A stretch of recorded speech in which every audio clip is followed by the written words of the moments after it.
காயம் யாவும் உண்டான காயம் யாவும் தன்னாலே ஆறி போன மாயம் என்ன பொன்மானே பொன்மானே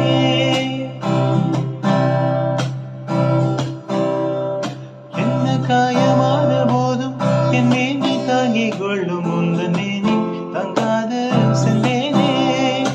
எந்த காதல் என்னவென்று சொல்லாமல் எங்க அழுகை வந்தது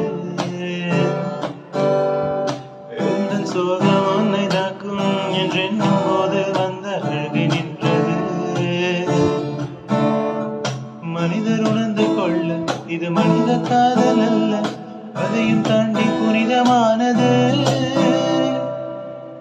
அபிராமியே தாலாட்டும் சாமியே நான் தானே தெரியுமா சிவகாமியே சிவனில் நீயும் பாதியே அதுவும் உனக்கு புரியுமா